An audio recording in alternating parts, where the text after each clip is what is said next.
السحور والافطار، سحری اور افطاری کے مسائل۔ سحری کھانے میں برکت ہے۔ نیند سے اٹھ جانے کے بعد جان بوجھ کر سحری ترک نہیں کرنی چاہیے۔ عن انس رضی اللہ عنہ قال قال رسول اللہ صلی اللہ علیہ وسلم تسحروا فإن فی السحور برکہ، متفق علیہ۔ حضرت انس رضی اللہ عنہ سے روایت ہے کہ رسول اللہ صلی اللہ علیہ وسلم نے فرمایا سحری کھاؤ کیونکہ سحری کھانے میں برکت ہے۔ اسے بخاری اور مسلم نے روایت کیا ہے۔ اور برکت کا معنی یعنی تھوڑا بھی کھا لے تو اس سے انسان کی سیٹسفیکشن ہو جاتی ہے، اور بالکل اگر کچھ نہ کھائے تو اس سے ایک اور طرح کی فیلنگ ہوتی۔ دوسری بات یہ کہ جو کھانا بابرکت ہوتا ہے وہ انسان کی صحت کا بھی ضامن ہوتا ہے، یعنی اس وقت کا کھانا جو ہے وہ انسان کے لیے کئی قسم کے فائدے رکھتا ہے۔ رمضان المبارک میں فجر کی اذان سے پہلے سحری کے لیے اذان دینا سنت ہے، یعنی سحری کے لیے جگانے کو جو اذان دی جاتی ہے، سحری کا وقت بتانے کو، تو وہ اذان بھی دی جا سکتی ہے۔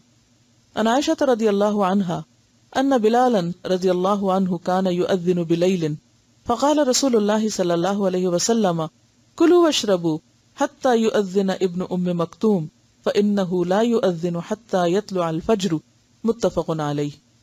حضرت عائشہ رضی اللہ عنہا سے روایت ہے کہ حضرت بلال رضی اللہ عنہ رات کو سحری سے قبل اذان دے دیا کرتے تھے، چنانچہ رسول اللہ صلی اللہ علیہ وسلم نے فرمایا اس وقت تک کھاؤ پیو جب تک کہ ابن ام مکتوم اذان نہ دے دیں، اس لیے کہ ابن ام مکتوم اس وقت تک اذان نہیں دیتے جب تک فجر نہ ہو جائے۔ اسے بخاری اور مسلم نے روایت کیا۔ اب بھی اگر آپ سعودی عرب جائیں تو آپ نے دیکھا ہوگا کہ تہجد کی اذان اسے بولتے ہیں عام طور پر، اور وہ کچھ وقت پہلے ہوتی ہے فجر کی اذان سے۔ اس وقت عموماً لوگ تہجد کے لیے حرم میں جاتے ہیں، اور پھر فجر کی اذان ہوتی تو فجر کی نماز پڑھی جاتی ہے، اور ان دو کے درمیان کا وقت عام طور پر سحری کھانے کا وقت ہوتا ہے۔ افطار میں جلدی کرنا اور سحری میں دیر سے کھانا انبیاء کرام کا طریقہ ہے، یعنی سحری بہت جلدی نہیں کر لینی چاہیے کہ رات 12 بجے کر کے آپ سو جائیں۔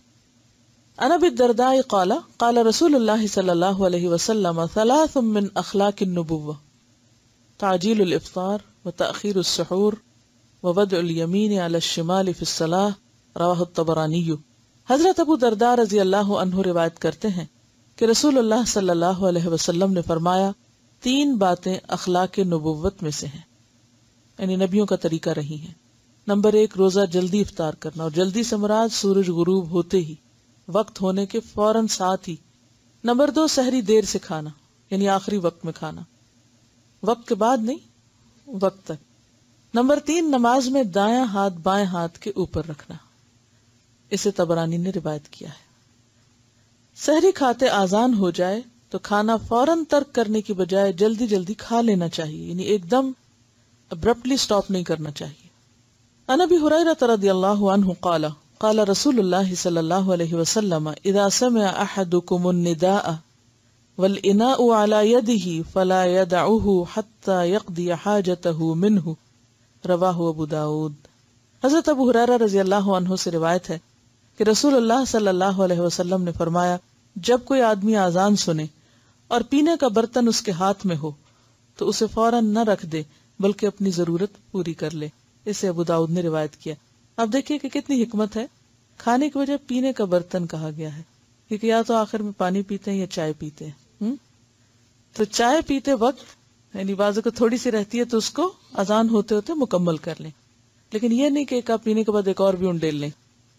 روزہ افطار کرنے کے لیے غروب آفتاب شرط ہے۔ عن عمر رضی اللہ عنہ قال قال رسول اللہ صلی اللہ علیہ وسلم اذا اقبل اللیل من ها هنا وادبر النهار من ها هنا وغربت الشمس فقد افطر الصائم، متفق علیہ۔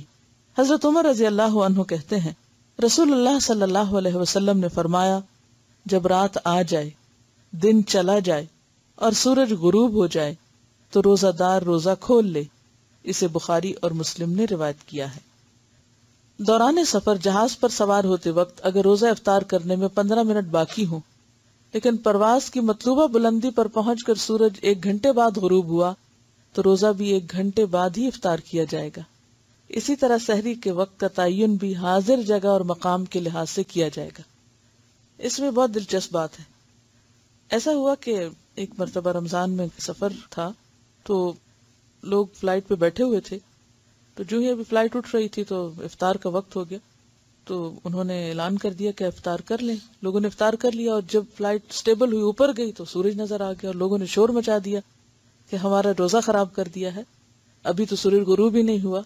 تو یقیناً جب آپ اوپر جا کے دیکھیں گے تو سورج ابھی نظر آ رہا ہوگا، نیچے ہوں گے تو سورج آپ کو نہیں دکھے گا.